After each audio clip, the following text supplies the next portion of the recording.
राजकोट किल्ल्यावरील शिवरायांच्या पुतळा कोसळल्याच्या प्रकरणी सिंधुदुर्गातल्या राजकोट किल्ल्यावर आता फॉरेन्सिकची टीम दाखल झाल्याचं समजते। सिंधुदुर्गातल्या फॉरेन्सिक टीम नंतर आता कोल्हापूरमधील टीम ही घटनास्थळी जाऊन पाहणी करते।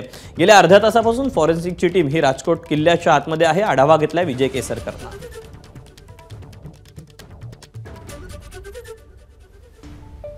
तेव्हा सिंधुदुर्गातील फॉरेन्सिक टीम नंतर आता कोल्हापूरची फॉरेन्सिक टीम देखील राजकोट किल्ल्यावर झालेली आहे। जी काही दुर्घटना घडलेली होती या पाठीमागे काय नेमकी कारणं असू शकतात या सगळ्याचा जो तपास आहे, या सगळ्याचा जो अभ्यास आहे या फॉरेन्सिक टीम कडून आता केला जाणार आहे। याच पार्श्वभूमीवर आता काल जो सगळा प्रकार घडलेला होता त्या अनुषंगाने बंदोबस्त देखील वाढवण्यात आलेला आहे। माध्यमकर्मींना देखील किल्ल्याच्या आतमध्ये सध्या सोडलं जात नाहीये। गेल्या अर्ध्या तासापासून फॉरेन्सिक टीम ही राजकोट किल्ल्यावर पोहोचलेली असून त्यांच्याकडून आता या सगळ्या जी घटना घडलेली आहे त्याचा तपास करण्यात येतोय, त्याचा अभ्यास करण्यात येतोय।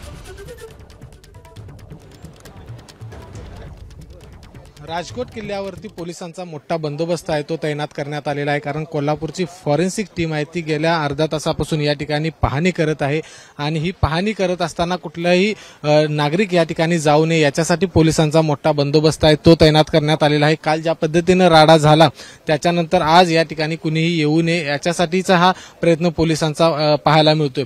खरं तर कालच फॉरेन्सिकची टीम ही या ठिकाणी पाहणी करणार होती, मात्र काल सगळा राजकीय राडा या ठिकाणी झाल्यानंतर काल कुठलीही पाहणी करता आली नाही। आज मात्र सकाळी साधारण 9 वाजण्याच्या सुमारास ही फॉरेन्सिकची टीम राजकोट किल्ल्यावर पोहोचली आणि ते काही निरीक्षणं नोंदवणार आहेत, काही सॅम्पल आहेत ते या ठिकाणी घेतला जाणार आणि त्याची माहिती आहे, त्याचा अहवाल आहे तो दिला जाणार आहे। त्यामुळे आता फॉरेन्सिक टीम, कारण याच्या आधी देखील सिंधुदुर्गच्या फॉरेन्सिक टीमने ही पाहणी केली होती, काही निरीक्षणं नोंदवली होती। आता कोल्हापूरची टीम या ठिकाणी आल्यानंतर नेमकं कशा पद्धतीने इथली जी माहिती काय नेमकं कुठले कारण आहेत, पुतळा कोसळण्याची काय कारण आहेत याची नेमकी माहिती किंवा याचा अहवाल आहे तो कोल्हापूरची फॉरेन्सिक टीम या ठिकाणी देईल। मात्र जोपर्यंत या ठिकाणी फॉरेन्सिक टीम आहे तोपर्यंत कुठल्याही नागरिकाला राजकोट किल्ल्यावरती जाऊ दिलं जात नाही। पोलिसांचा बंदोबस्त आहे तो कालच्यापेक्षा कित्येक पटीने आहे तो या ठिकाणी वाढवलेला आहे।